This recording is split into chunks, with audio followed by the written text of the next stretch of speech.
Sri BP Pradhan, IFS Secretary, Sri DT Bhutia, Director, Department of Science and Technology, Government of Sikkim, and Sri Suman Thapa, Additional Director, Sikkim State Council of Science and Technology.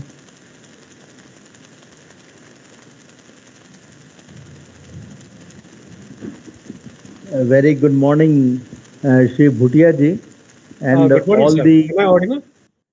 Yes, very well, Yes, very sir. well. Yes, sir. And very pleased to have you with us, and Thank all you very the much, sir. officials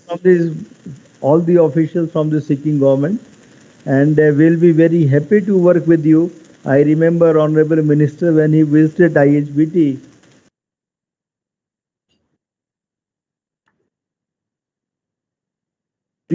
That through these MOUs, our functioning will be improved significantly.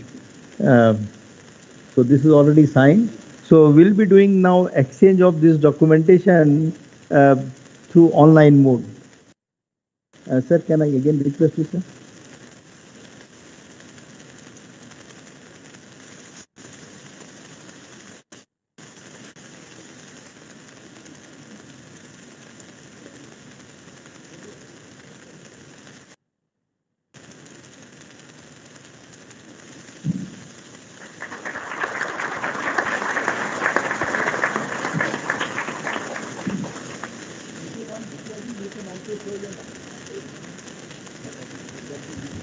Bhutia.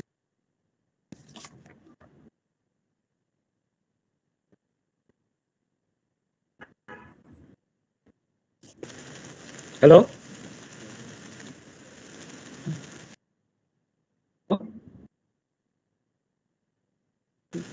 Link, there is a problem of link. Okay. Thank you, Bhutia ji. Hello? Hello? Thank you, Bhutia ji. If you want, if you have the document ready with you, you can show it.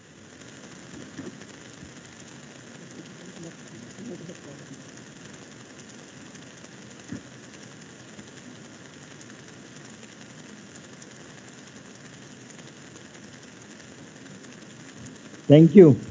Yes, yes.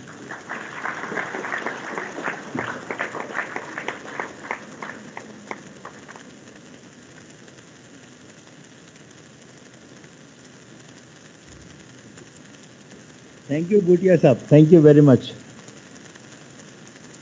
Thank you.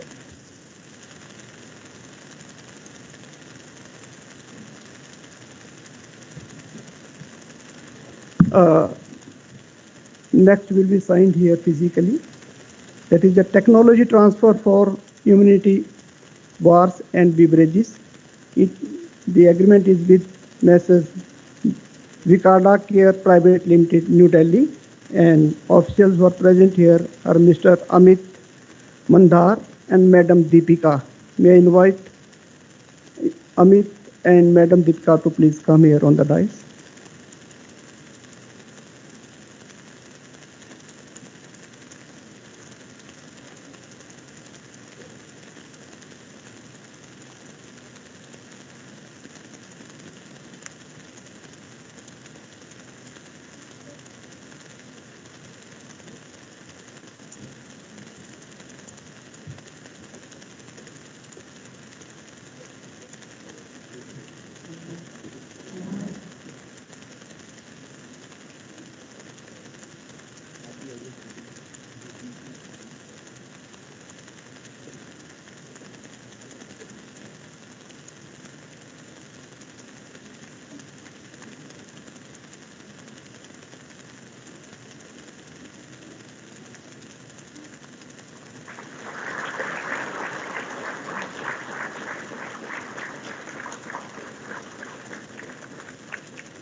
Notice presence of Mr. Punj and Vice Chancellor of Sai University. We welcome you also.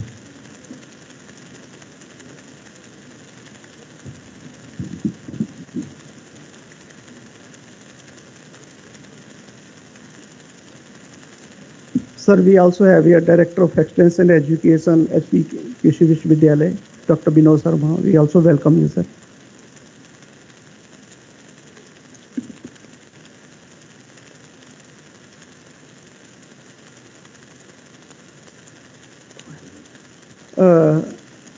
Next is transfer of technology of tissue culture saffron combs, and another one is the material transfer agreement for tissue culture plants with Messrs. Sarma Biotech, Bilaspur.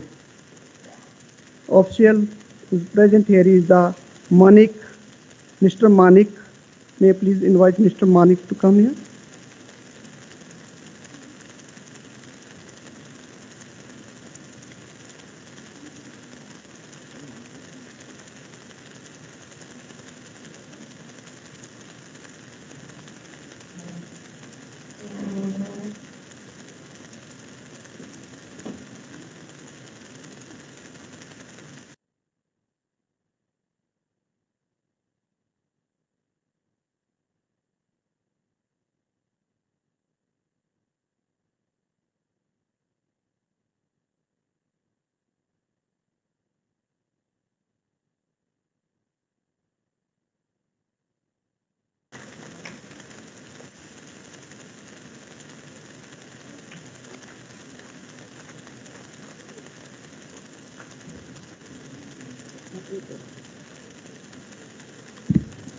There is one more.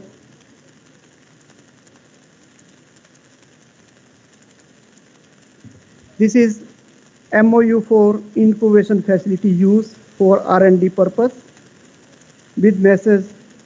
RAN Vex Bio by Private Limited, Solan. May I invite Dr. Seva Singh to please come here and sign this MOU.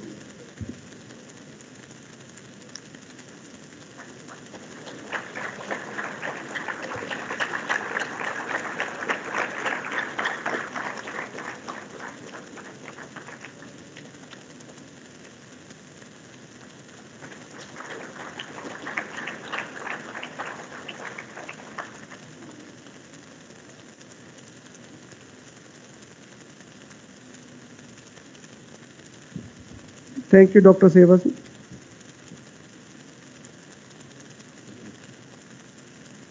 Thank you, Dr. Sukhjinder.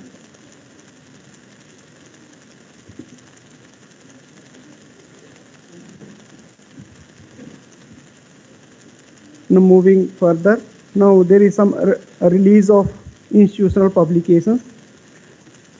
So the institute has taken another initiative that whatever biological resources developed and maintained in the institute and whatever scientific information generated through R&D activities and other related information, all such information is being published for dissemination or preservation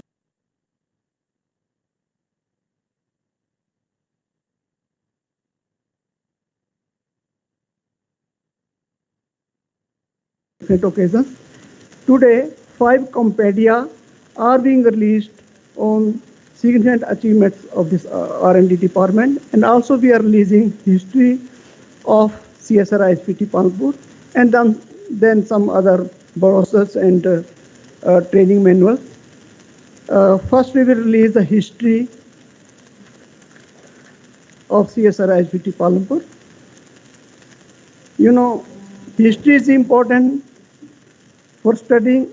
History helps us to understand how the institute has evolved and to know the events that has been happened in the past under the leadership of different directors.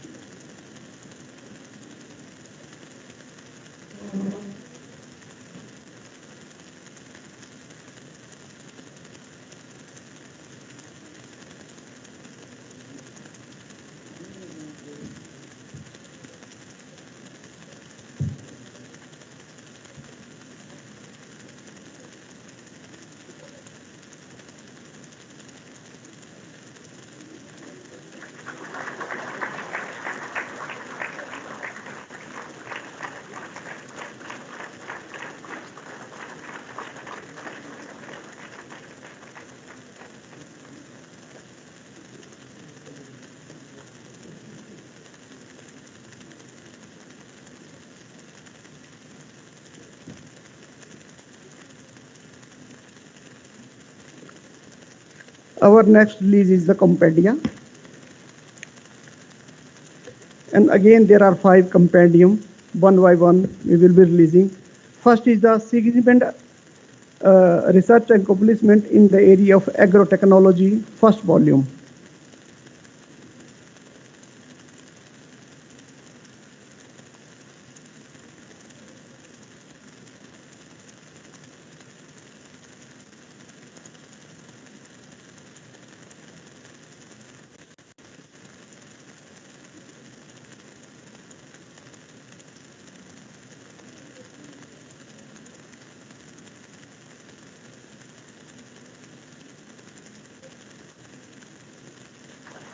Such accomplishment in the area of natural product and synthetic chemistry. And fourth one is the significant research accomplishment in the area of dietetics and nutrition. And next is the research accomplishment in the area of environmental technology. So I request to please bring them one by one and get them released by our honorable chief.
Sorry, sir, there are more releases, brochures and training manuals. So,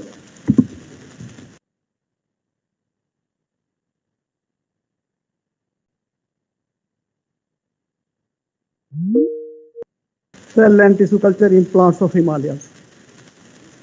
And next will be training manual on सुगंधित फसलों की उन्नत कृषि एवं प्रसंस्करण प्रौद्योगिकी.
is the agrotechnology of sweet vessels. Next is the dry flower technology. And third is the status, that is limonium ki kheti.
Thank you.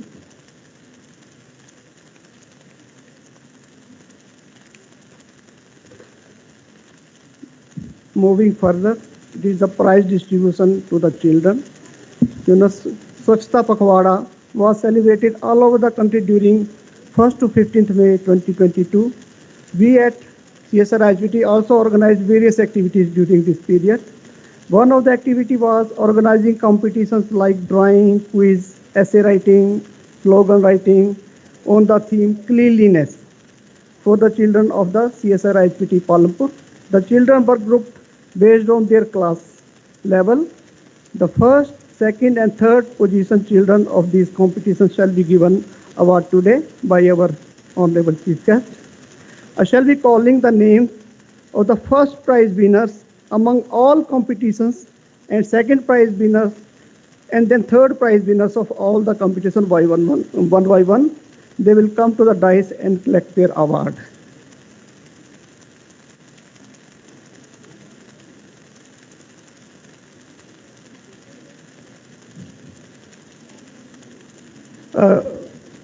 May I request you please, आप आ जाइए, please facilitate the process.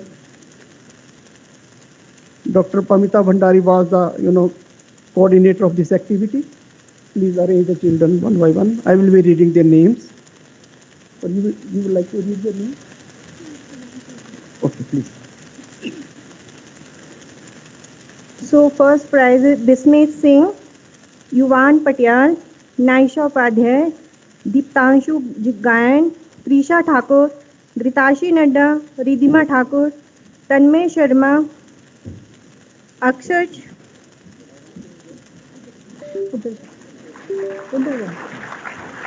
and Shreya Thakur.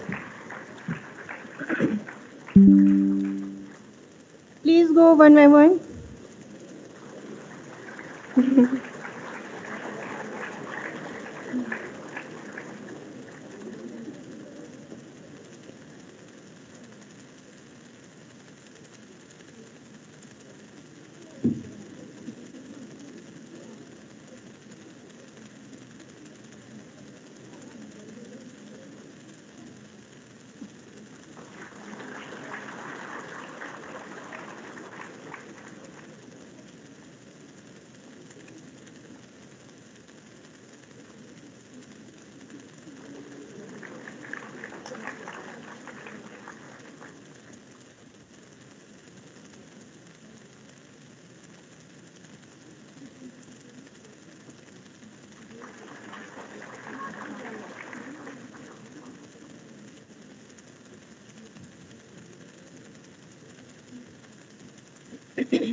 हाँ ये तो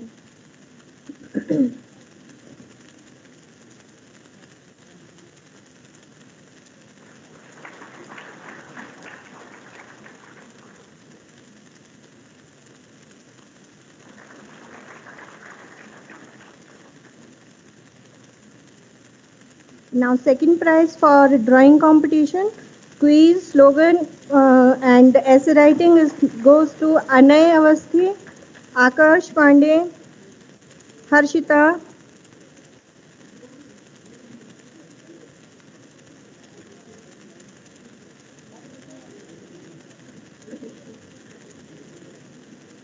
Second.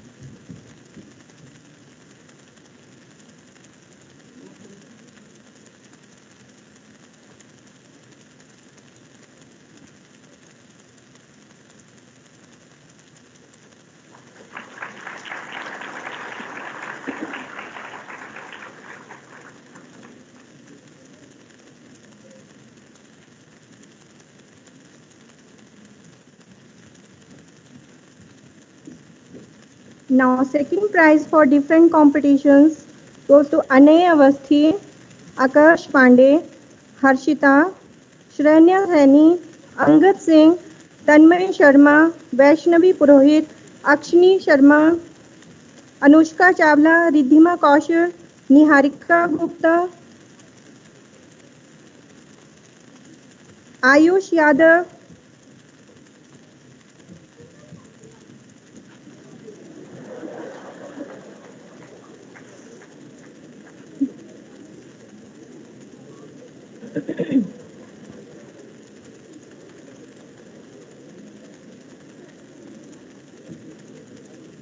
Niharika Gupta and Ayush Yadav have two second prizes.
For the third,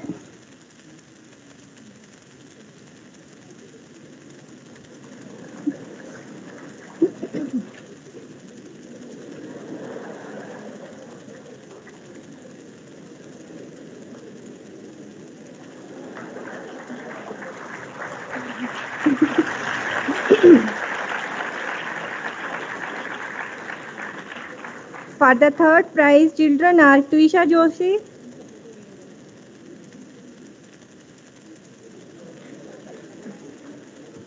for the third prize, children are Tuisha Joshi, Adrija Acharya, Akshay Dhiman, Sarvik Saini, Kanish Sharma, Shreya Thakur, Manik Gautam, Harshvardhan Thakur, and Trisha Thakur.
Thank you.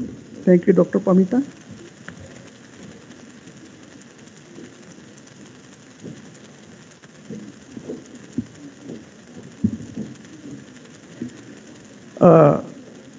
Dr. T. Ramaswamy, an eminent national personality, needs no introduction, yet as a routine practice and for the benefit of our young students, I invite Dr. Sanjay Kumar to please introduce our chief guest.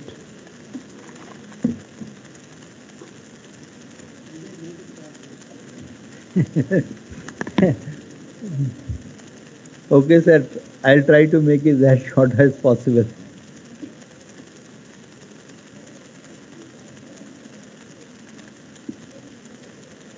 And now it's my great honor and privilege to introduce the audience about our esteemed chief guest of the day, Professor Ramaswamy. I must share with all of you that Professor Ramaswamy served in the Government of India as the Secretary, Department of Science and Technology during 2006 to 2014. He also functioned as the chairman of Oversight Committee of Science Engineering Research Board during 2014 to 2016. He functioned as a member of the ABEO for the Organization for the Prohibition of Chemical Weapons, The Hague, the Netherlands, during 2016 to 2018. So you can all see not only national commitment but also international assignments he had done. Then he was the Naidumma Abdul Wahid Chair Professor at Anna University during 2018 to 21. And currently he is the Distinguished Professor of Eminence at the Anna University.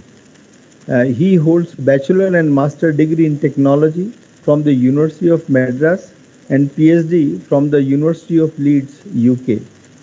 He worked on research areas relating to inorganic chemistry in Ames Lab, Iowa, and Wayne University, Detroit, and he was visiting scientist in University of Newcastle upon Tyne in United Kingdom. He joined the CLRI Chennai in 1984 as senior scientist and served as director during 1996 to 2006. And Do Ecology solution provided by CLRI under his leadership saved more than 250,000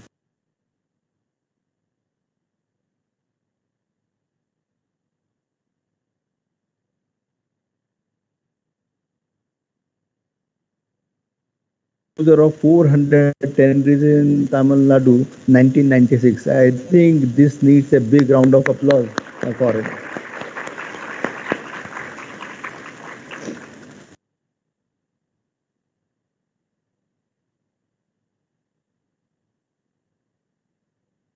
In 2009, among the 10 most important people who made worldwide impacts in global leather industry in 100 years. He has been selected for the IUCLTS Merit Award for the 2021 for his contributions to leather science in the world. He served as secretary.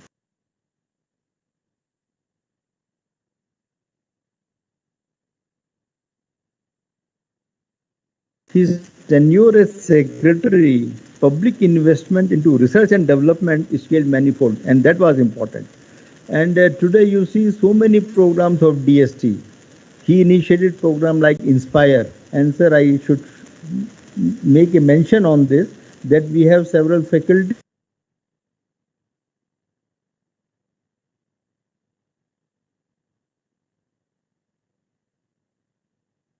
in the Indian science landscape. And I think this is one of the major change he brought in as a secretary. And I think we should again give him a round of applause. It's not easy. There are several people who function as secretary, but as a secretary he made such a change in the landscape that was important. Then he was instrumental in the formulation of Science, Technology and Innovation Policy 2013 by the Government of India. And he has been chairman of several national committees, including that of peer review of Indian Council of Agricultural Research in 2017. And his contribution to chemistry of chromium and leather science improved environmental preparedness of tanneries. You might recall in Kanpur we had so much problem because of chromium which was being used in tanning industry, and I think he made all that change what was needed. And on scientific front, I should not mention, but he has more than 230 papers, research papers, several chapters in books, more than 41 patents, and development of 12 process know-hows, and about 12 patents and all processes have been commercialized. And this is again very, very significant. He is an elected fellow of INSA, Indian Academy of Sciences, National Academy of Sciences, Indian National Academy of Engineering, World Academy of Sciences, TRISTE, as well as 6 other academies. He is a qualified leather technologist. His professional research recognitions are as an inorganic chemist and chemical technologist. And yesterday, sir, while during the discussion, it emerged as a very pleasant surprise to me that you are grouped among the Indian civil servants. Being a scientist and being recognized as an Indian civil service person is very rare opportunity.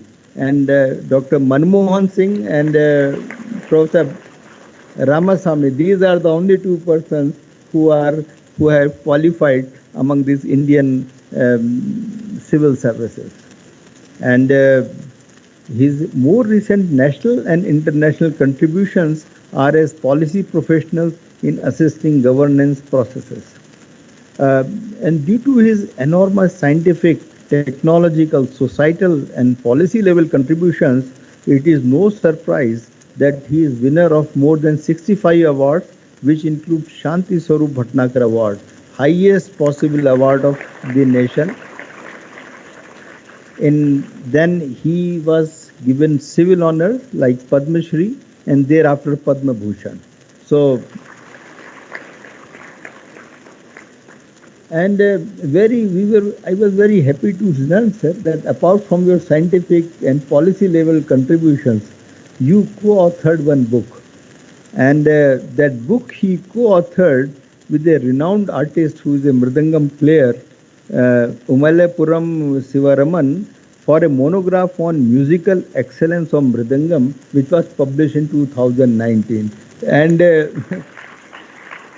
if you read about that book, there is a small paragraph which was written about that book, and I would like to share with you all. It says that this book is an outcome and a rare fusion of art and science of an ancient South Indian instrument. This is one of the early examples of research and science for an Indian musical instrument. The symbiotic collaboration between the Mridangam genius, Dr. Sivaraman, and a group of eminent scientists led by Dr. Ramasamy have, through this publication, pushed the frontiers of excellence to new heights. So that's in a very brief about the book that he contributed, right? Sir, I remember an interview to Rajya Sabha TV in the Eureka program. You mentioned that one's achievement should be socially recognized, and that can be achieved only in our own motherland, because he has been outside the country so many times, but whatever he did for this nation, I think that make a remarkable change, and as I just mentioned, in scientific contribution that he made. Sir, you are the inspiration for several of us, and I am sure our youngsters will be so much motivated and they will have much more to learn from you. Sir, now I cordially invite you to deliver the Foundation Day lecture, please, sir.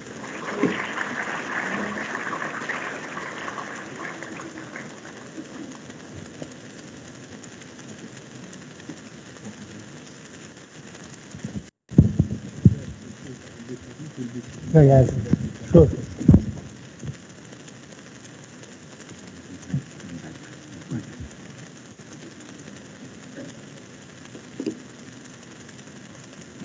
Very, very good morning.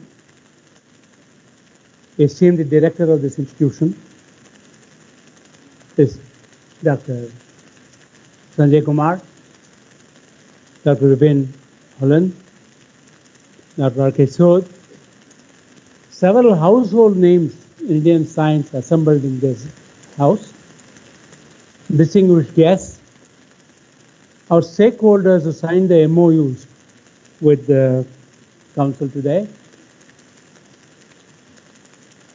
By signing the MOU, you actually revealed a high level of confidence in the CSIR system as well. Therefore, instead of saying salutations, let me thank you for expressing your sense of trust on this organization.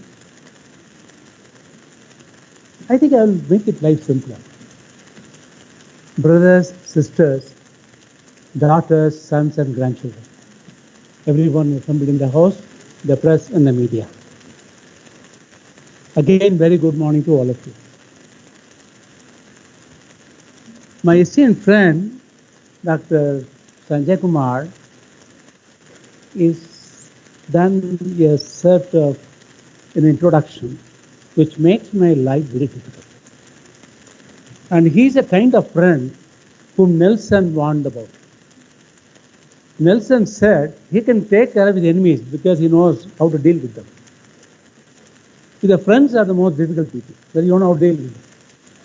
And Sanjay Kumar is one such friend whom I don't know how to deal with. He went on and talking about a Ramasamy I don't know about. And the truth of the matter on this occasion is posed a challenge to me. I have in the house very young children. And there are the teenagers who are looking forward to a life ahead. And there are people from my own family members of the IHBT who have served the organization. So it's given me a house with very different levels of, let me say, life expectations and aspirations. To be able to give a talk, cutting across this cross-section is a challenge by itself. I'll try my best. Before I give the talk, I first address the young teenagers, the school children, before I address the elders. I like to tell you something that the long introduction of Sanjay had not covered. I joined the CSIR family when I was 16 years old. I went and joined the BTech course in Madras University, conducted by the Central Leather Research Institute in our CSIR. So I grew up in the structure of a CSIR organization. Today I see among you several people in that age profile. And you are in a CSIR laboratory on the foundation day. And one would ask the question, what should my lecture do? Is it to tell you content? Or is it to tell you an experience? And I would like to tell you that my education process at the undergraduate level was heavily laced with the need to connect science to society, with the need to make knowledge deliver value for the country. I was probably not educated in that institution only to get a job somewhere and get a salary, but to be a part of the building a country, building a nation. So therefore, those of you who are joining us today at that level of students, you might want to go back and look at this organization, IHBT, not only from the point of view of this function, that 48th year celebration of the IHBT, in the context of what they have done, the long list of achievements that Sanjay talked about today, that all passed. But you will look at this organization of what it has to do in the future. And the future is more important. Therefore, on this day, let me first start with my compliments and congratulations to IHBT and all those of you who have joined this organization foundation day and 48th year. 48th year of an institution is a very interesting turning point.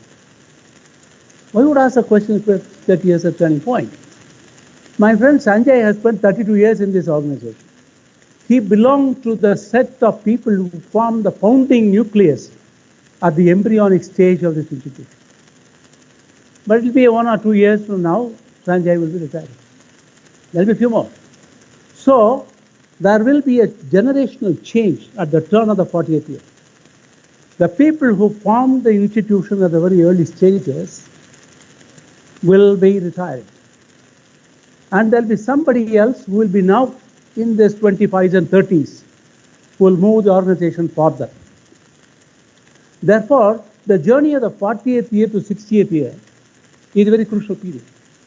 And those of you who are in the 16, 17, 20 years will be probably the nation builders of this country in a 10, 15 years from time today. And those of you joining this particular organization's foundation day, we look at not this organization itself, but the concept of science helping the nation building process. And therefore, I look at this event as a very special event because that's a turning point in the 40th year, the turning point. It takes about 30 years for an organization to make social sense. Let us look at this IITs, which was founded in 50s.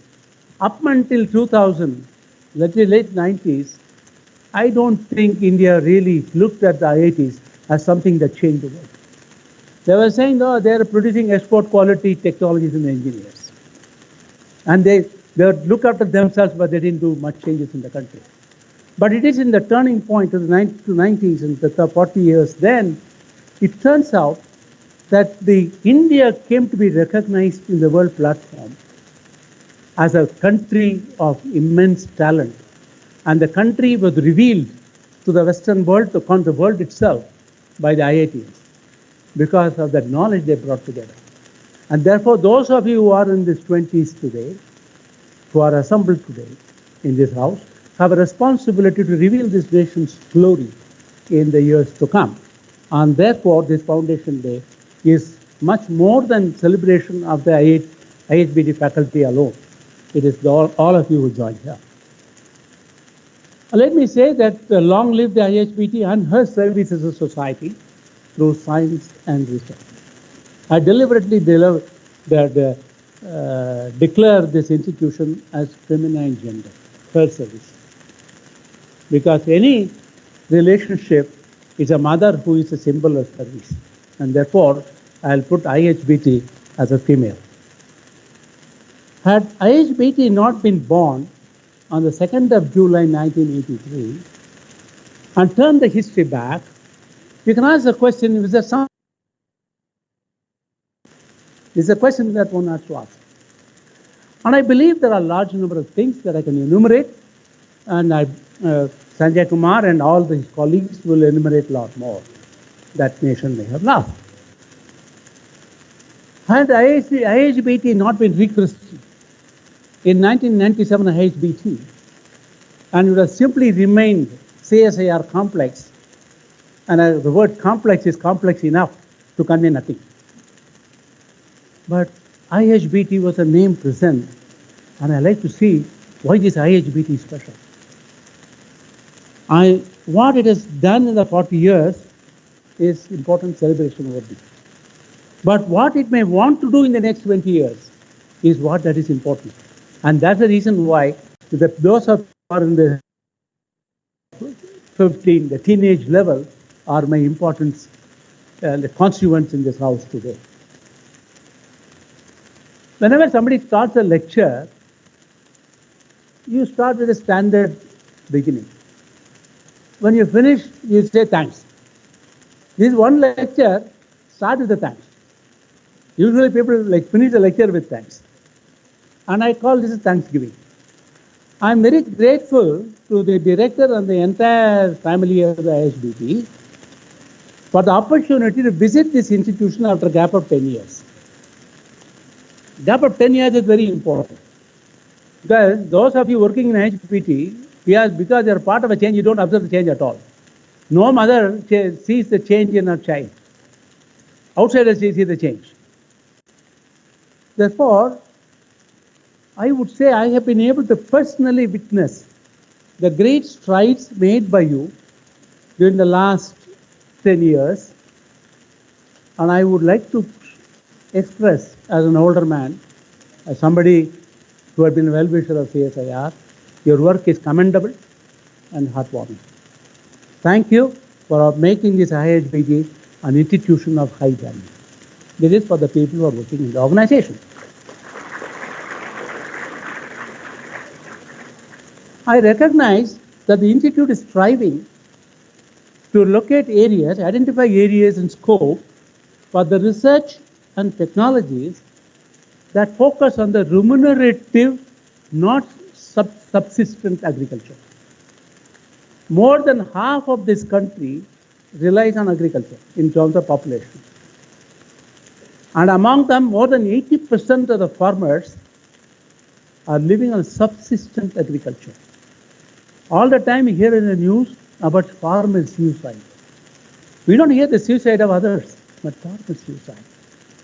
But this organization is not just working on technology, but making it remunerative agriculture, such that the per capita income from agriculture will match that of the country. Because a country's per capita income of a farmer is half of the national average. Himachal Pradesh is one of the 4 states the farmer's income matches that of the country. And it turns out it was embraced into the purpose of this organization. Therefore, it is special. I observed that the institution has grown in stature and equipped itself, more importantly, not with equipment, but motivated people. Research is not done by equipment. Research is done by the people, talented people, motivated people, inspired people. Therefore, I also see that there is a resident desire with majority of you to make things happen in the region through technologies and research and enrich the economy of the Himalayan region. Therefore, I thank all of you for having made this organization in the last 10 years something that I had not seen earlier, not only here, but in many other laboratories that I go to. Of course, IHBT is always special. My friend talked about 237 publications and all that, but he didn't tell you he made me release 10 books and publications of IHBT today itself. These are added to my list. And I have been to many foundation days, but I never had to release 10 publications in one evening. Anyway, let me now come back at this institution and look at what they say of themselves. It's not my language.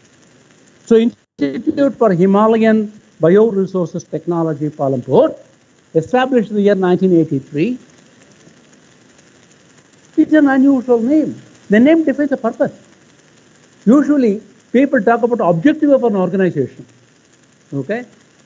And this institution has defined its purpose by saying technology, bioresources technology. And it seeks to define, design, develop technologies for economic value realization of the Himalayan bioresources. And they have not just given the purpose of things, they have also given the context of Himalayan biosphere. Because the Himalayan biosphere is very special. There's only one Himalayas in the world, okay, and maybe the universe.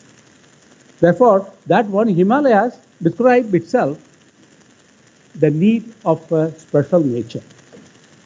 It aims to emerge as a global leader on technologies for boosting bioeconomy through sustainable utilization of Himalayan bioresources. This is from the vision of the organization. Let me now go back and take this name, the purpose, and look at it and take you through a conversation of what it all means.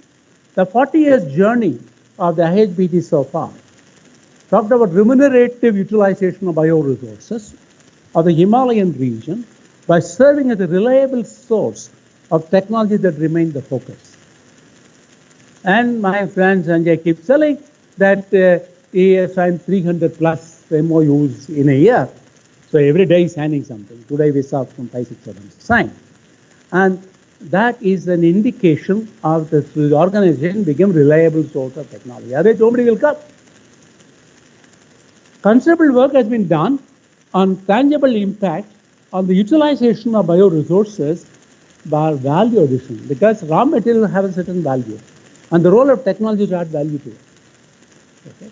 And when the value addition through technology reaches 1.5 times the value of the raw material, you have done innovation. Most of the time, it's only 6% around the same. And therefore, the value addition is important, and technology, therefore, is crucial. But I go back and ask what 40 years they have done. It's a supply-side R&D planning. Our research institute, because that's what they know, of enriching the local bioeconomy on what they perceive as benefits. Sanjay talked about there's so much of import, 45,000 tons of something is being imported, and I'm going to make it with my own resource. So if you do that, that 45,000 tons import may not be necessary. That's the perceived benefits that we talked about. That's the journey ahead, 40 years gone. Let me see the journey ahead, 20 years from today. Sustaining a fragile or vulnerable biosphere of the Himalayan ecosystem while delivering on the triple bottom lines of sustainability is a new grammar. The word sustainable technology is from sustainability. And the sustainability is a new grammar which has to do with triple bottom line. I'll tell you what are the triple bottom lines. Let me tell you very young architects of this country tomorrow. Sustainability science, even for a non-vulnerable biosphere, is a challenge. Forget about Himalayan biosphere. Even a non-vulnerable, non-fragile biosphere is a challenge. the future ahead of the IHBT is to serve a new pathfinder, completely new pathfinder for sustainability science for a challenged biosphere. Because the biosphere in the Himalaya is challenged by many folds and many orders of magnitude. I'll tell you what they are all. So Himalayan context makes the college extra special. So IHBT, it doesn't talk about, it talks about being a leader. No. Leader means there are many others in the process. You are one among the many, and first among the many is a leader. I am saying, no, I don't want to be a leader, because there are many others. I want to be the unique pathfinder, and under of a path that was untraveled, and has before, and that's unknown to many, even now, and maybe even after 10 years. Therefore, as we look at this 48th year to 68th year journey, I'm going to change the context. There are many young people here. You prepare for an exam. My friend Sanjay had prepared for an examination in history, but I'm giving the paper in geography. Therefore, the examination has changed. Let us look at what is the geography is all about. On the occasion of the Ruby, because 40th year of an institution is called Ruby Jubilee, and the 68th year is called Diamond Jubilee. So on the occasion of the Ruby to the Diamond journey, let me engage in a conversation to a new role towards sustainable bioeconomy of Himalayan biosphere. Sustainable bioeconomy of a Himalayan biosphere, and IHBT as the pathfinder. I have not put the article very carefully. It is not a pathfinder, the pathfinder. I don't want to have a IHBT. I want to be the IHBT, and the only one in the world. Therefore, not a leader. You are the unique. So there are three key words in the top: sustainable, bioeconomy, Himalayan biosphere. What is sustainable?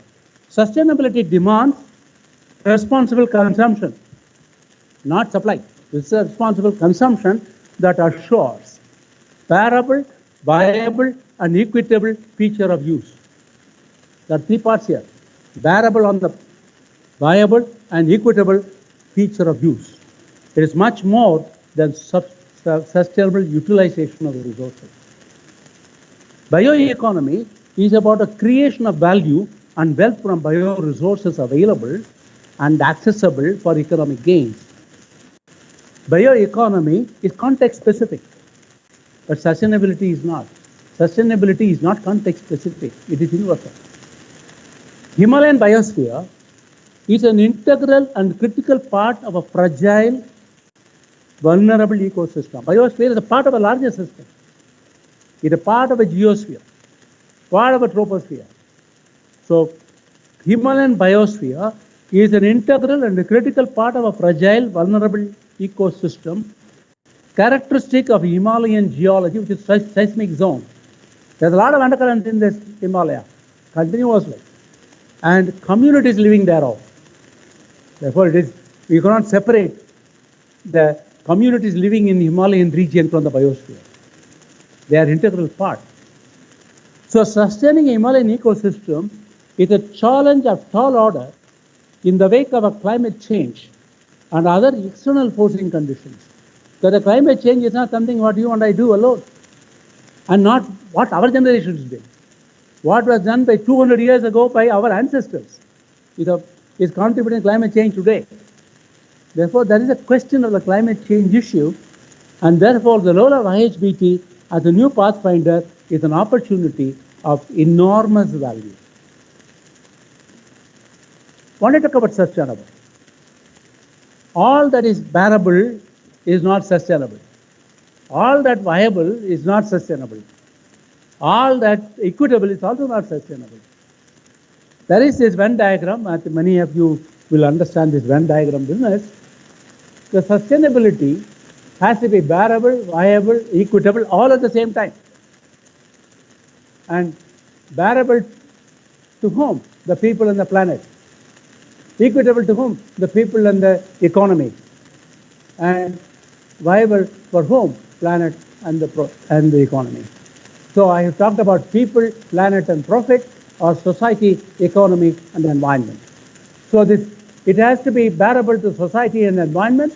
It has to be equitable to society and economy, viable to environment and economy, and the sustainable is bearable, equitable, and viable all at the same time. So you can have bearability without viability, and that's not enough. That's not sustainable. Therefore, mere utilization is not enough. You need to look at the aspects of this system. So sustainability and technology and the planet is important. For those of you who are studying in schools, you understand Earth itself truly is in a state of equilibrium, chemical equilibrium, energy equilibrium. The whole Earth can be considered as one particle. It is in the state of a chemical equilibrium with the environment. Now, it has its own atmosphere, it has its own geosphere, it has its own hydrosphere, it has its own biosphere. Several years ago, there's no life in the planet. Okay? Because there's no oxygen in the planet. Those of you who are studying in the school, let me tell you, the life was not formed on Earth, it was formed on the space. The molecule from which the life itself was created was hydrogen cyanide, which is a poison. The source for carbon and life on Earth is HCl. It was due to a photochemical reaction that happened chemically. Now, there was a time there's no oxygen here. Therefore, oxygen-based life could not survive. The entire biosphere developed after it became oxygen-based, after plants came in and created the process. Therefore, when you talk about Earth itself, the so-called climate change, it's about the energy incident on Earth from sun, and that's some of the energy gets radiated back. And that radiated energy is absorbed by water and moisture and carbon dioxide and many other gases, greenhouse gases. And therefore they generate heat, and that is your warming, essentially. Therefore, we need to ask the question, how do we have this both material energy environment is sustained? Then it's now generally believed some changes brought about by the Homo sapiens, that is the human being, in the energy and chemical environment are not sustainable and could exceed the heating rates of Earth dynamics. And that's what climate change is all about.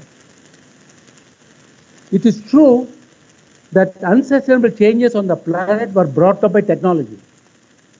I remember as a class 7 student in Ramanathapuram, my history teacher was teaching me Industrial Revolution. I got up and asked her, Mrs. Apadurai, I want to remember her name, because to me, she was not just a history teacher, a second mother. I asked her, what is the energy efficiency of James Watt's steam engine? She said, I'm a history teacher, I don't know the answer. I'll tell you tomorrow. Next day, 4 o'clock in the evening, I went to the staff room. What happened? I asked, I don't know, your science teacher also doesn't know the answer. She took me to the principal. And the principal was a maths teacher. And he said 15%. How do you get a 15%? You're taking the room temperature of water to 100 degrees. Let us say 30 to 100, you put 70 calories of energy in the process. Then you do latent heat in converting the boiling water to steam. And then you convert that torque into a form of a mechanical motion. How do you get 15%? Then that teacher said, Raja here said, I shovelled my hair. I also don't know the answer. Then this teacher of mine, history teacher, said, no, I can't send this boy without having the right answer. So send a teacher from Ramanathapuram to Madurai, American college, 80 kilometers away, 2 days later, work out a sheet and give it to me 2 days later. That was education. Okay? So Mrs. Apadurai, to me, was not just a history teacher. She was a mentor. Therefore, this question I'm telling you today, because of this intensive production which came through Industrial Revolution, the energy efficiency of our civilizational processes, atom efficiency, energy efficiency process is appalling. It is that has led to the climate change today. The climate change that has happened, the post-industrial revolution, is because of wrong use of technologies. Therefore, those of us who are working on technologies have to be careful that the long-term implication of a technology in terms of sustainability is a responsibility of the technology creator, not look at it from the context of immediate relevance. So Himalayan context of sustainability science is special because Himalaya is considered the third pole, North Pole, South Pole, and the third pole. And the third pole is Himalaya. So some American driving a vehicle irresponsible in Detroit Road is creating a change on Himalayan ecosphere in the space of time. Therefore, your changes are not limited only to what you do, but what the whole Earth does, what the whole Homo sapiens do, could be impacted adversely even from remote places. So biosphere of Himalayas is subject to many changes in the chemical and energy environment, and the choice of technology for sustainability is key. And therefore, this particular responsibility of IHBT is much more than developing a technology that provides money. You need to go beyond money. So society could be considered as a group of people living together in a more or less ordered manner, revealing a community behavior. The more or less ordered behavior and the internal peace with the community requires equitable sharing of planetary resources and economic benefits arising out of the socio-economic processes and activities. The social inequities are greater divides than wars. The social inequities can divide people much more worse than even religion, than wars. So the social equity creates social tensions, and the world needs peace. And that requires a responsible sharing, equitable sharing of resources on the planet Earth. The social equity is a critical component of sustainable changes on the planet Earth. So energy and earth environment are common to all. Equitable benefits among people is fundamental requirement. That's why bearable, viable, and equitable become relevant in the context in which we are located. I talked about bearable to the planet and people, viable to planet and profit, and equitable to people and profit, and any sustainable change must be bearable, viable, equitable, all at the same time. Therefore, whenever we use the word sustainable technologies, I request my colleagues with folded hand ensure that all the three are maintained, not just one of them. And they talked about bioeconomy. This bioeconomy is a very interesting piece. Okay? Let me see this. All of you remember this elephant story. Five blind men are trying to see the elephant. One fellow says a rope, one fellow has a trunk. So this blind man seeing the elephant, and bioeconomy is elephant. And five blind men are seeing what is bioeconomy. I am discussing in 2022. So we use the word bioeconomy, and what is the bioeconomy? Therefore, while the key change is favor of bioeconomy sustainability, where technology became the game changer in the 20th century human development process, in hindsight, need for development paths with low carbon footprint and renewable energy is considered necessary. And we need to ask this question of carbon footprint and so on. So different countries interpret bioeconomy differently. There's no agreed definition. Hence, any assessment of the economic size would depend upon who sees it. Observer defines the object size. However, efforts are being made to develop a common understanding. This McKinsey, see, those of us working in the government, we are very clever. We don't want to take responsibility. So we fund some McKinsey, somebody else, they will prepare a report, and they will say $4 trillion per year. Then we'll go back and tell the politicians that, look, McKinsey reported $4 trillion a year, and the politician will never ask, how do you wrote $4 trillion? Because the McKinsey report. Okay? Let me now go back and tell you why I make this comment. So I'm not going to talk about definition. I'm talking about a common understanding. Definition comes much later. A common understanding of bioeconomy in the modern world European Union, European Council defines bioeconomy comprises those parts of economy that use renewable biological resources from land and sea, such as crops, forest, fish, animals, and microorganisms to produce food, materials, and energy. So what it does, European Union says you have to use renewable bioresource from earth, the land, sea, water. It can be all this form to produce food, energy, and materials. This is what bioeconomy is. My friend Washington guys, they have to make themselves relevant. They'll go back and say it's based on the use of research and innovation in the biological sciences to create economic activity and public benefit. They need to make sure for people like me to survive, bioeconomy should come from research. If somebody had done things without laboratory research, it's not bioeconomy. My artisans, my traditional communities have developed so much knowledge, but that's not part of bioeconomy as far as they are concerned. Therefore, keywords are knowledge-based production, use of natural resources, man-made laws, process government man-made laws, economy goods, services economy. Therefore, these blind men seeing the elephant is true. There is one blind man, there is another blind man. One blind man says it is knowledge-based production. Other man says what he is. Given this, we understand conventional economic processes as a part of bioeconomy. May emerge from cultural practices, natural cotton. First, it is bioeconomy. But they will not classify natural cotton as bioeconomy because it's not from a research, not from a technology, not from IPR. Came from traditional wisdom, may even preceded modern science, and might not have been assessed scientifically for climate consequences. Now, modern bioeconomic processes, for example, BT cotton is bioeconomy. Natural cotton is not bioeconomy. Interesting, no? Therefore, needs to have emanated from modern research practice, parts of intellectual property in regime and regulatory laws, products of application in modern science, and potential for economic consequences are inferred and analyzed. This is a different part of the bioeconomy. Now, India has done this assessment. It is done. If somebody does abroad, we also have to do.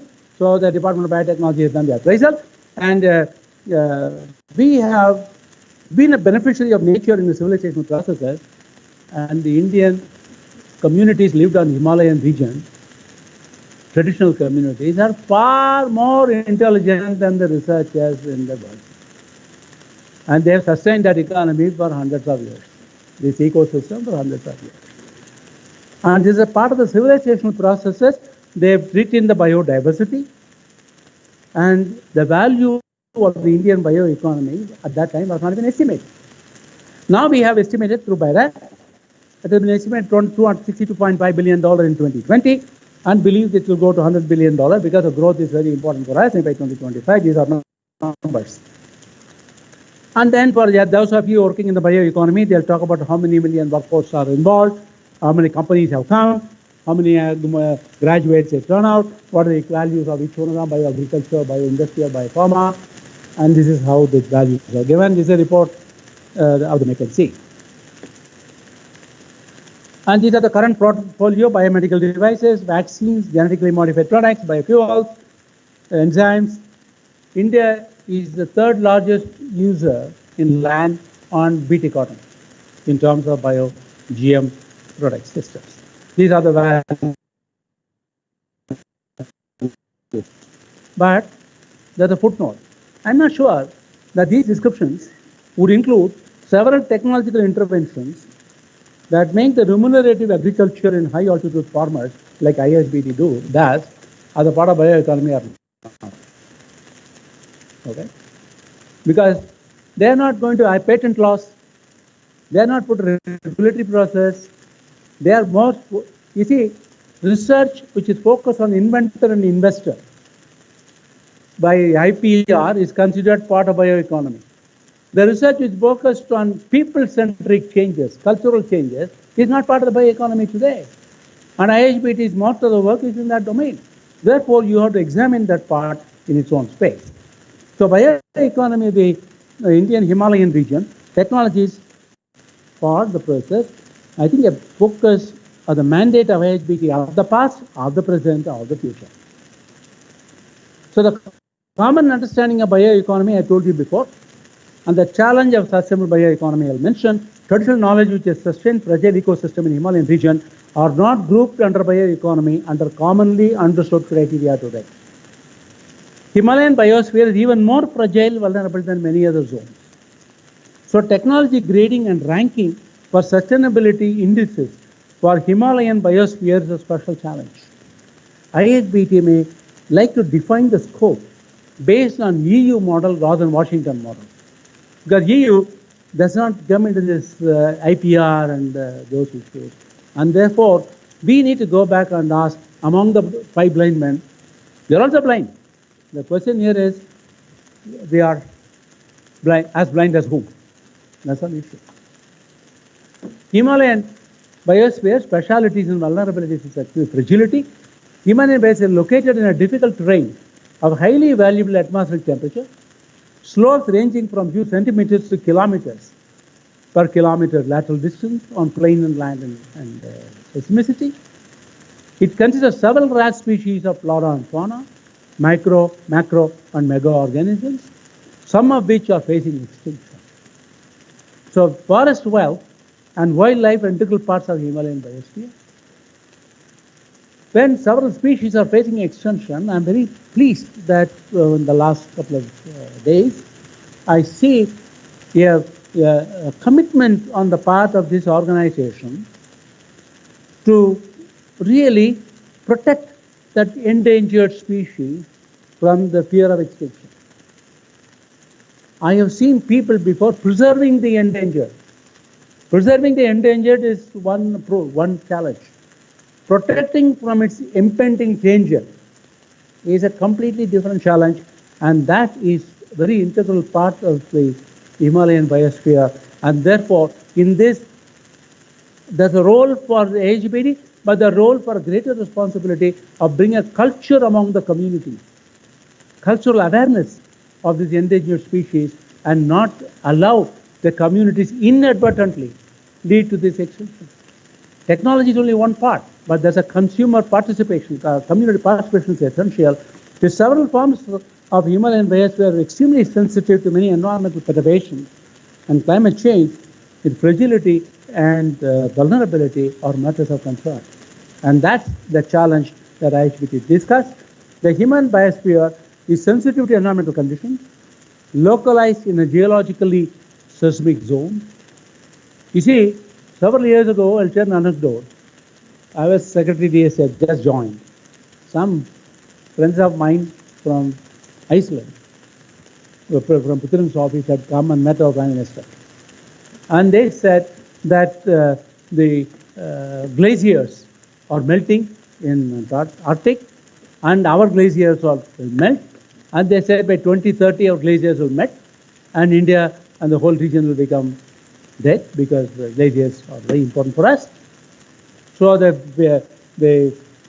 PM, Prime Minister's PM, Principal of the Prime Minister, called me on the phone and said, "Can you come here?" So I went in half an hour. So these guys were frightening the Prime Minister's troop about glaciers melting. So I asked this guy, "Okay, you are now saying because of atmospheric change, climate change, our glaciers are going to melt. Okay? Please understand, our glaciers are sitting on 20,000 feet, 25,000 feet on the Himalayas. And the atmospheric temperature at the ground space, at the sea level, mean sea level, and 20,000 feet are going to be different. So if it is going to be, instead of being minus 20, minus 19.7, how is it going to make a difference for melting? And you are saying melting in your Arctic. But how do you know that the melting process in Iceland is not as a result of a seismic activity underneath a volcanic process, and blame everything to causality to climate change? This is a couple of years before, this is 2006. 2008, there's a volcanic eruption in Iceland, and that led to the complete flight problems of Europe. And that was probable reason. So there's a causality of glacier melt in Iceland. And I pointed out our own Himalaya region is seismic. So you can have natural causes doing this as well. Because there's huge energy release during earthquakes. Therefore, these causality issues are very important. So biodiversity is an integral part of the system and do not lend themselves easily to monocultural practices. Our biodiversity doesn't do that. Now, socio-economic activity, many communities seek social infrastructure like road and power. So the people in Himalayas also want a road and power and all that. They form roads. Slope stability is very important. Therefore, slope stabilization is a key to avoid landslides. Therefore, the kind of social transformation that looking through an economic process through technology has to take into account not that one technology part, but integrated form of what other knowledge that will go with it. Therefore, sustainability is an important process. So our challenges and opportunities ahead of HBT in her march from ruby to diamond are seen from a well-wisher as a ringside view. Because I'm an outsider. So I have possibly a ringside view. There's a balancing act. Conservation mindset is very different. The biosphere reserves the Himalayan region are grouped under reserved category.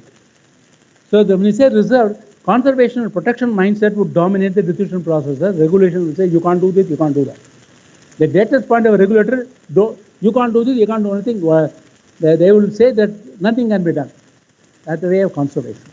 Tapping economic value from the reserved biosphere calls for a technology policy interface. Today, IHBT will talk about what is a reserved space and what is a policy interface that is necessary. So regulation process itself is important. Informed decisions based on sustainability ranking of technology will be necessary, and that's an area that we have to look at it further. Socio-economic utilization of bioresources in a fragile ecosystem, they have to be protected seriously, built on tourism and service. Majority, the Kedarnath, Chardham, the entire economy depends on religious tourism. And you say you can't do that followers will survive, they can't survive. There's a limitation. Therefore, you have to find opportunities for them. Utilization of bioresources for supporting socio-economic well-being in a non-sustainable exploitative use is critical. Mankind has a problem. The moment they see an opportunity, they exploit. Gandhi said, we have needs for everybody's needs, but no one's greed. But greed is a part of a human system. How do we address that? So technology institutions may need to undertake studies on the carrying capacity of the region and for the responsible utilization of resources through technology. Therefore, that's the added adjective. And this question of technology coping with pressures of conservation of biosphere regulation is one kind. Technology innovations from nature-inspired research for global market space is an opportunity. People like us living in Chennai, we only do man-inspired research. But those of you living in the womb of the Himalayan ecosphere, you do nature-inspired research. That's something not available. So sustaining bioresources in Himalayas calls for reliable documentation and database on biosphere wealth and current economic use patterns and cultural practices, inclusive the rates of extinction and expansion with business as usual mode scenario. Identification of strategic selection of biosphere wealth for linking to sustainable bioeconomy over at least 5 decades, not next 5 years and 10 years, at least next 50 years. Viable technology for sustainable use of bioresources, circular economy as a guiding principle. You have to build it on circular economy. Where circular economy is an option in some other places, circular economy is a must in Himalayan biosphere. It is, it's not an option, it's a choice. Equitable sharing of benefits and bioresources among the people with renewability and retention of biodiversity as a principle. There's a forest wealth, one of the 36 biodiversity hotspots. Forests of Himalayas are partners of bioeconomy of the world. Please understand that majority of us living in plains are leading to carbon footprint-based lifestyle, lot of emissions. The forests of Northeast, the forests of Himalayas are sequestering them through photosynthesis and producing negative carbon. Our forests are actually negative carbon. Somebody pollute, somebody else cleans up. So our forests clean up. This question here is, can I document it? Can I put a scientific say that we contribute to negative carbon footprint, and therefore this region is entitled for contribution from global facility, environmental facility as a resource. So they sustain, modulate weather, and protect climate. For those of you young people, without Himalayas, there was no monsoon. It was the growth of Himalayas which created a monsoon in this country. And monsoon is a treasure for India, treasure for agriculture, treasure for the whole ecosystem of this country, and it was a gift of Himalayas. Could bioeconomy push new opportunities for the Himalayan biosphere? Traditional knowledge products by description do not get accounted as parts of bioeconomy. Validation of TKDL, that traditional knowledge digital library, products based on modern science, delivery of economic services must qualify. Could IHBT undertake a mission in defining the bioeconomy of Indian Himalayan region? I'm not using Himalayan, I'm saying Indian Himalayan region. The Himalayas we share with China also. Seed to silver, seeding research bioresources, the greenfield area, enabling growers with quality materials, creation of modern R&D infrastructure, high altitude biology, tea sciences. This was what was in the first 25 years of this system. Silver to ruby, climate resilient power plant, bioprospection from stress biology, regulation science, technology floriculture trade, valorization fields, remunerative mountain agriculture based on technological innovation. Ruby to gold, quantification of biosphere wealth of Himalayas, USP, unique selling point of analysis of biosphere wealth, sustainability science of bioeconomy of Indian Himalayan region, paving a sustainable path for bioeconomy for the biosphere of Indian Himalayan region with do's and don'ts. The don'ts are as important as do's for rational technology choices. Not all the technologies are sustainable. Pick the technology which are sustainable. And that is tremendous expertise knowledge. Gold to diamond, position expert system on sustainability indices relevant to the Himalayan region. Enrich the bioeconomy of the Himalayan region by tenfold through current levels of sustainable technology. Map for spreading a sustainable development path culture in community through public participation. Public participation is extremely crucial as far as this is concerned. Because research is like, see, I was asked a question by Parliament when I was there at CLRI as to how the cobblers in the streets of Chennai know about our technologies of CLRI. Parliament asked. I said, sir, if the farmers of Tanjavur are saying they are using Kaveri water, but if you take Talakaveri, where the Kaveri is originating, it's a small stream. You can cross. So the amount of water came from the spring of Talakaveri is very small. But collected water from the surface and eventually a flowing river, Kaveri, on the plains. And the farmer is thinking he's using Kaveri water. So the technology is emanating from a CSIR laboratory is like the spring in Kaveri, that Ganges river. But it collects itself as knowledge in the process of time. So then the agricultural farmer in Tanjavur is able to pick out that drop of water which came from Kaveri, Talakaveri. My cobbler in the street will know what knowledge came from CLRI. Therefore, we must understand, as a research institute, we are not isolated from the community. And the community has to see us as one of them, and therefore we have to integrate this knowledge with the community. So public participation is crucial. I did something else. So now I've given you a role called Pathfinder. So go to the dictionary and find out what is a Pathfinder. Pathfinder is a person who finds a path or a way or a route, especially through a previously unexplored, untraveled wilderness. Pathfinder is somebody who finds a way through a previously unexplored, untraveled wilderness. So Himalayan biosphere is an untraveled wilderness in the context of bioeconomy. In IHBT, see, for those of you young people, there was a time when somebody recognized a yew tree can be, so shoot from yew tree can help cure cancer. That the shoot of yew tree had a molecule called Taxol. And when the molecule was not recognized, everybody went and killed the yew tree, took the root and killed. And many forests got disappeared. Later on, we found out that in the shoot, there was a molecule called Taxol. So nature-inspired research happened. Chemists went and synthesized Taxol in the laboratory. So Taxol could be made and yew tree can be killed. The nature cannot do your work, man's work. Because nature takes time to create wealth. And a man needs to use it then and there. It takes much greater use.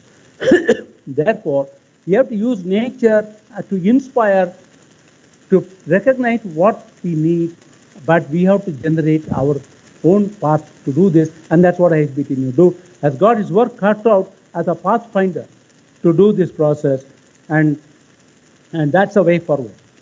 So, database on potential bioeconomy of the Himalayan region, as a socio-economic study of the bioeconomy potentials of the HER, USP analysis of biosphere of the Himalayan region bioprospection as an expert system, sustainability science for the Himalayan biosphere as a possible research path, a preparation of a roadmap for sustainable bioeconomy of the biosphere of the Himalayan region, your blueprint for forward planning and vision building of a sustainable bioeconomy, not for yourself, not for IHBT, for the country.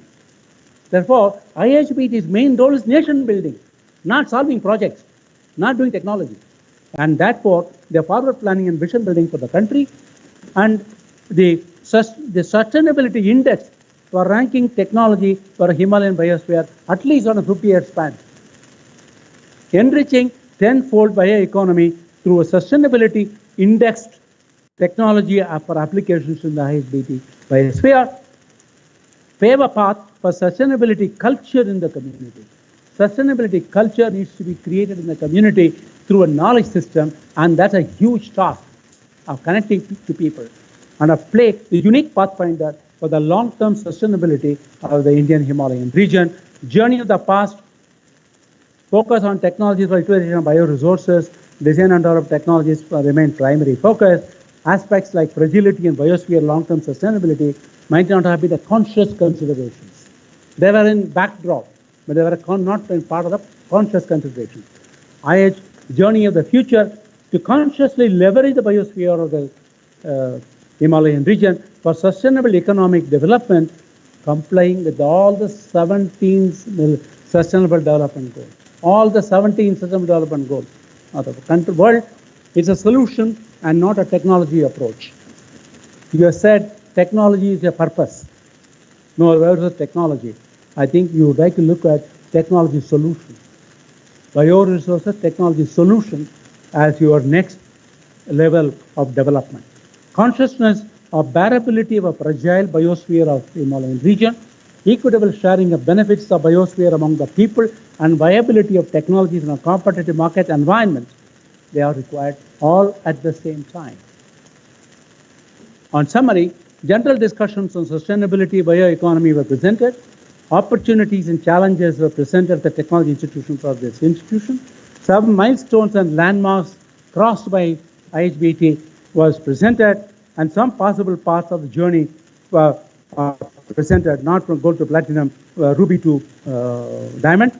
A distinct change of character towards a pathfinding for the sustainable development path of IHR has been stressed based on some indicative directional changes. Thank you very much. Foundation Day of an organization, may call it a birthday, but every birth has a death. I'm a brahmachari, so I understand marriage better than others. I call this a wedding anniversary. And a wedding anniversary calls for renewed commitments among the partners. On this day of the 40th Foundation Day of the organization, I request my colleagues and family members, sons and daughters and of this IHBT to commit yourself to this great relationship that you have with IHBT, okay? And in a sense of a marital relationship. And wish this marriage great success into the Diamond Jubilee for long time to come. Long live the IHBT family. Thank you very much for the opportunity.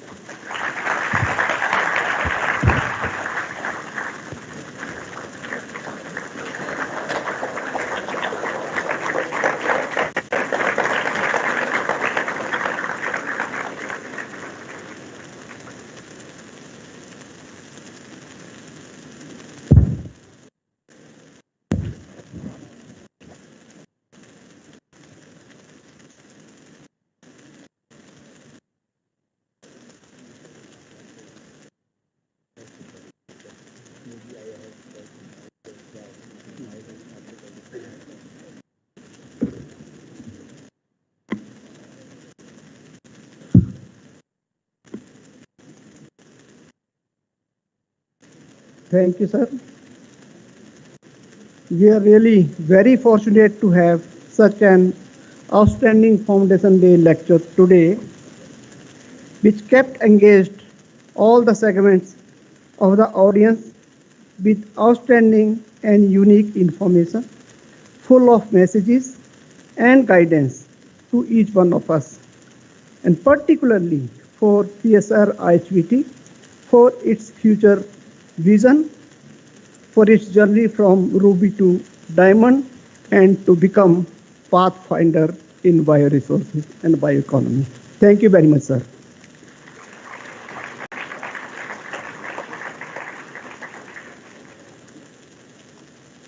As a token of affection and gratitude, a small memento to our honored guest.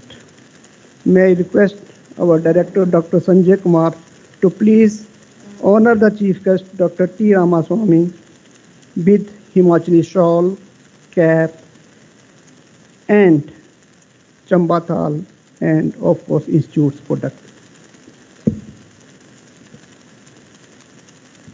First, the cap.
Thank you, sir. Thank you very much, sir.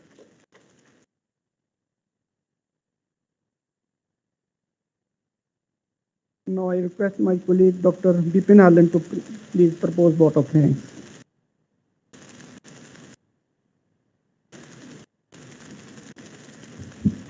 Thank you very much, sir.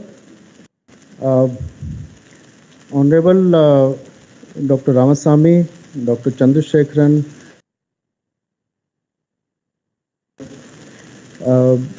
all the scientist staff,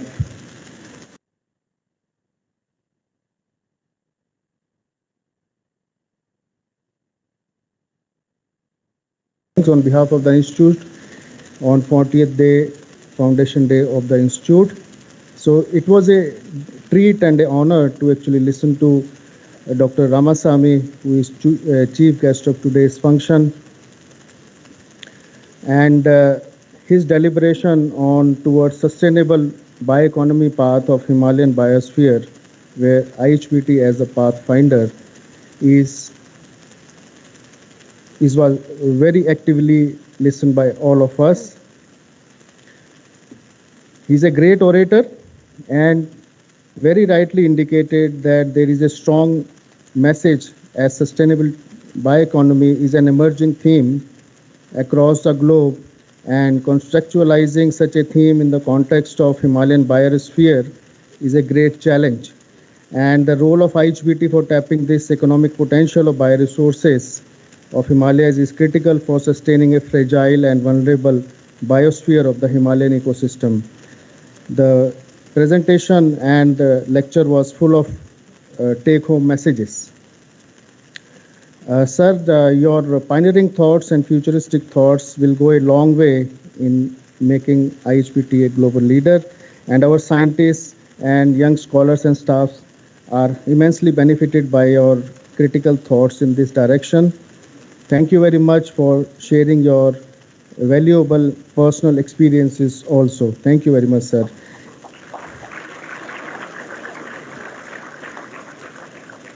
We are highly thankful to Dr. B. Chandrasekharan, who is a distinguished scientist, CSIR, and former director, CLRI, for his gracious presence. Heartfelt thanks, sir. Thanks to our director for his motivation and guidance and showing us the right way to do well. Big thanks to all the entrepreneurs who are associated with us, and they are here to actually take our technologies further.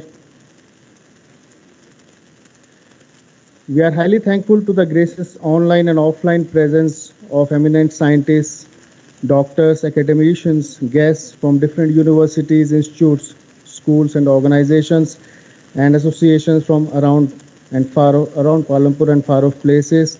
Our former colleagues of the Institute who joined to celebrate the Foundation Day personally and also through online means.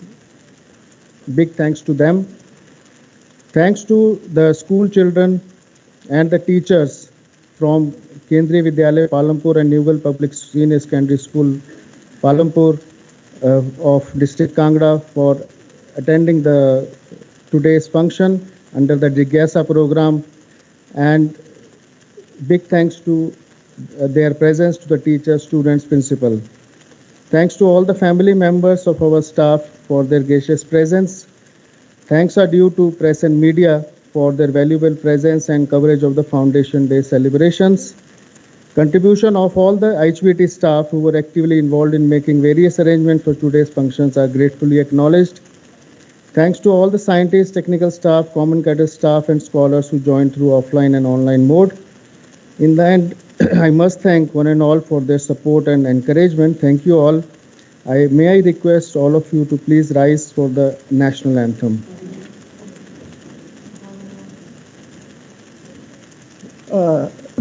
Thank you, Dr. Bipin Alan. Before the national anthem, may I request our director and our chief guest to please go to their seats for photograph. We will have a photograph. And may I request all those who are standing outside the auditorium, please come inside for the group photograph. All staff, all students, and all those who are there outside the auditorium, please come inside for the group photograph.